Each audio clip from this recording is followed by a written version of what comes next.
చెప్పమ్మా. Good evening అన్న, this is అఖిల. అఖిల చెప్పు తల్లి. మాది మిటి మీద కండ్రిగ గ్రామం. ఒక్క నిమిషం నానా, ప్లీజ్ ప్లీజ్ చిన్న ప్లీజ్, లేడీస్ ఫస్ట్. ఆగండి, చెప్పు చెల్లి. So I have 2 questions for you అన్న. మీరు కంపెనీస్ తీసుకొస్తాం, జాబ్స్ క్రియేట్ చేస్తామన్నారు. మీరు పవర్ లోకి వచ్చిన ఎన్ని ఇయర్స్ కి జాబ్స్ క్రియేట్ అవుతాయి? Very good question. Second question, మాలాంటి యంగ్స్టర్స్ చాలా మంది బడ్డింగ్ ఆంటర్ప్రినర్స్ ఉన్నారు. So they have ideas. మీరు ఎలా వాళ్ళని ఎంకరేజ్ చేస్తారు? లైక్ స్టార్ట్అప్స్ ని ఎలా ఇంక్రీజ్ చేస్తారు మన స్టేట్ లో? దీస్ 2 క్వశ్చన్స్ అన్న. చెల్లి, తెలుగుదేశం పార్టీ అధికారంలో ఉన్నప్పుడే టీసీఎల్ వచ్చింది, తెలుగుదేశం పార్టీ అధికారంలో ఉన్నప్పుడే జోహో వచ్చింది, తెలుగుదేశం పార్టీ అధికారంలో ఉన్నప్పుడే కియా వచ్చింది, అదేవిధంగా ఫాక్స్కాన్, సెల్కాన్ లాంటి అనేక పరిశ్రమలు వచ్చినాయి. ఈ ప్రభుత్వమే కౌన్సిల్ సాక్షిగా 6 లక్షల ఉద్యోగాలు కల్పించని ఒప్పుకున్నారు.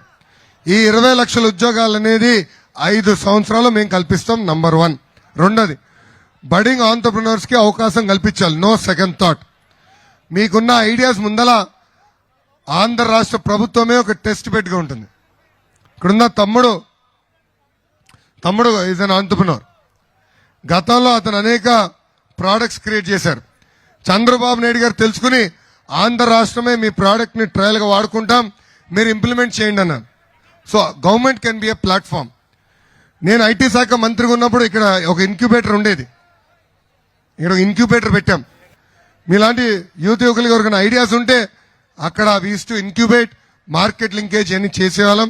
ఆ విధానం తిరిగి మళ్ళీ మేము ప్రారంభిస్తాం. కేవలం ఉద్యోగాల కల్పన కాదు, అంటే మీరు ఉద్యోగాల కోసం ఎత్తుకుతాం కాదు, మీరు కనీసం ఒక 100 మందికి ఉద్యోగాలు కల్పించే విధానం ఏర్పాటు చేసే బాధ్యత మేము తీసుకుంటాం. Thank you. చెల్లమ్మకి ఇయ్యమ్మా. Hi sir, చెల్లి చెప్పమ్మా. I am Chandana Sri. My father name is Surendra Naidu. I am from Gangangunta Gramam. నా క్వశ్చన్ ఏంటంటే, can we expect any educational changes in our educational system very good question. that is useful for our students? 100%. చెల్లమ్మ, నేను పాదయాత్ర తెలుసుకుంది మన curriculum చాలా revamp చేయాలి. KG నుంచి PG వరకు curriculum ని బలోపేతం చేయాలి. ఈ రోజు ఈ ప్రభుత్వ అధికారంలోకి వచ్చిన తర్వాత ఎప్పుడు లేని విధంగా మహిళలపైన దాడులు జరుగుతున్నాయి. చట్టాలతో పాటు ముందల మహిళల్ని గౌరవించాలనేది బలంగా కరికులంలో మనం పెట్టాలి.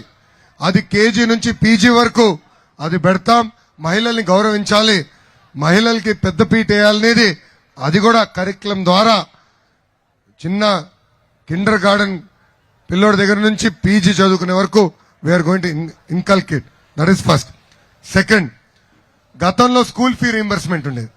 ఈ ప్రభుత్వ అధికారంలోకి వచ్చిన తర్వాత వసతి దీవెన, విద్యా దీవెన అని చెప్పి ఆ మొత్తం సిస్టాన్ని మార్చేశారు. దానివల్ల తల్లిదండ్రులు చాలా ఇబ్బందులు ఎదుర్కొంటున్నారు. హాల్ టికెట్ కావాలంటే డబ్బులు కట్టాలి, మార్క్ లిస్ట్ కావాలంటే డబ్బులు కట్టాలి, కానీ ప్రభుత్వం టైంకి డబ్బులు చెల్లించదు. దానివల్ల మీరు ఇబ్బంది పడుతున్నారు. ముఖ్యమంత్రి గారు నేను బటన్ నొక్కిన అంటాడు. ఈ మధ్యన బటన్ కి కరెంటు కూడా లేదు తల్లి. ఆయన బటన్ నొక్కుతున్నాడు, డబ్బులు పడట్లా. అందుకే పాత ఫీ రీంబర్స్మెంట్ మళ్ళీ తీసుకొస్తాం. సో దాట్ మీలాంటి పిల్లలు హాయిగా చదువుకునేదానికి అవకాశం మేము కల్పిస్తాం. మళ్ళీ పీజీ ఫీ రీంబర్స్మెంట్ ఉంది. ఆ పీజీ ఫీ రీంబర్స్మెంట్ ఈ ప్రభుత్వం రద్దు చేసింది, తిరిగి ప్రారంభిస్తాం. గతంలో విదేశీ విద్య ఉండేది. ఆ విదేశీ విద్య లాంటి పవిత్రమైన కార్యక్రమాలు తిరిగి ప్రారంభించే బాధ్యత మన ప్రభుత్వం తీసుకుంటుంది. అమ్మా, తెలుగుదేశం పార్టీ అధికారంలో 5 సంవత్సరాలు ఐఐడిటి తీసుకొచ్చాం, ఐఐటి తీసుకొచ్చాం, ఐజర్ తీసుకొచ్చాం, కల్నరీ ఇన్స్టిట్యూట్ కూడా చిత్తూరు జిల్లాకి తీసుకొచ్చిన ఘనత ఒక తెలుగుదేశం పార్టీది.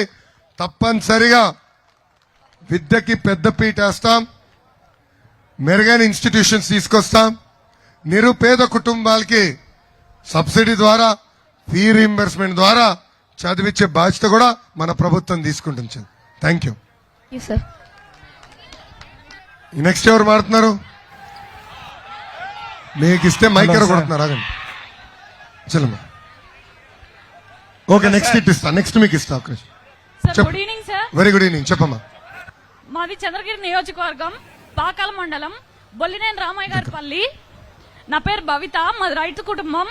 నేను ఫారెన్ లో చదువుకొని వచ్చాను, విదేశీ వైద్య విద్యార్థిని. నేను ప్రస్తుతం అయితే కడప రిమ్స్ లో ఇంటర్న్షిప్ చేస్తున్నాను. 6 మంత్స్ అయింది, ఇంకా 6 మంత్స్ మిగిలింది. ఇప్పుడు క్వశ్చన్ ఏంటంటే విదేశీ విద్యా దీవెన ఆ స్కీమ్ ఉంది అనే ధైర్యంతో మేము వెళ్ళాం. ధైర్యంతో వెళ్ళిన తర్వాత ఈ గవర్నమెంట్ చేంజ్ అయిపోయింది. మన గవర్నమెంట్ చేంజ్ అయింది, ఈ గవర్నమెంట్ వచ్చింది. మాకు విదేశీ విద్యా దీవెన పడలేదు.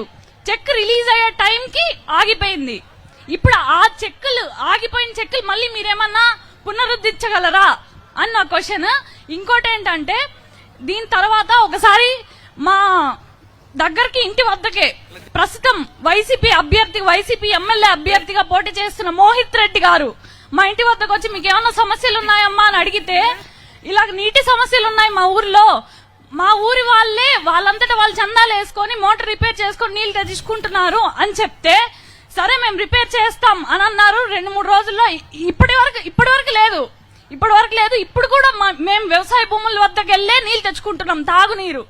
అది వదిలేస్తే విదేశీ విద్యా దీవెన గురించి నేను మాట్లాడాను.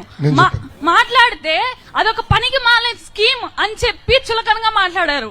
చులకనగా మాట్లాడి దాని తర్వాత నేను కూడా విదేశంలోనే చదివాను, నేను తలుచుకుంటే ఈ సంవత్సరంలో నేను ఖర్చు పెట్టింది తెచ్చుకోగలను అని అన్నారు. ఫస్ట్ వెళ్ళాలి కదా చదువుకోవాలంటే, వెళ్తేనే కదా తర్వాత సంపాదించుకోవాలి అని నేను అడిగితే ఆయన సమాధానం లేకుండా వెనుతిరిగి వెళ్ళిపోయారు. చెల్లి ఇక్కడ ప్రాబ్లం ఏంటంటే మనకి ఉండేది ఒక ప్రిజనరీ ముఖ్యమంత్రి, ఆయనకి విజన్ లేదు.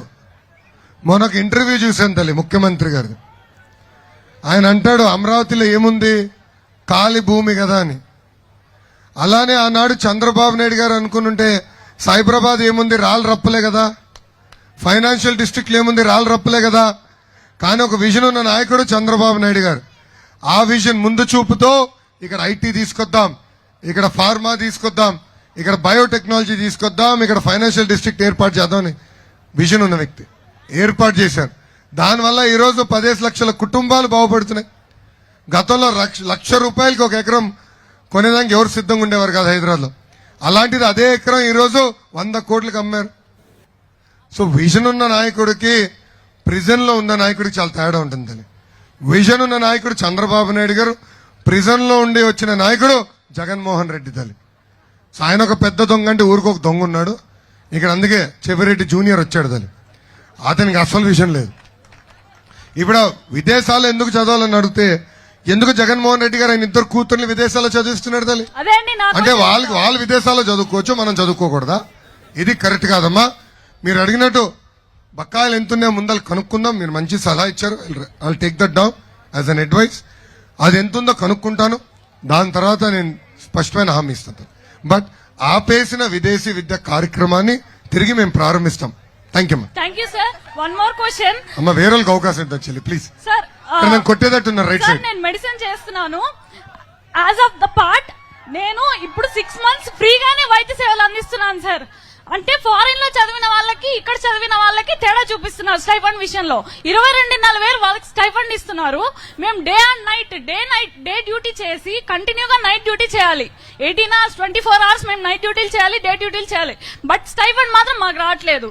దీనిపైన మీరు ఏమైనా యాక్షన్ తీసుకోగలరా అన్న క్వశ్చన్ అన్న. Let me understand the entire subject in totality and then I'll respond.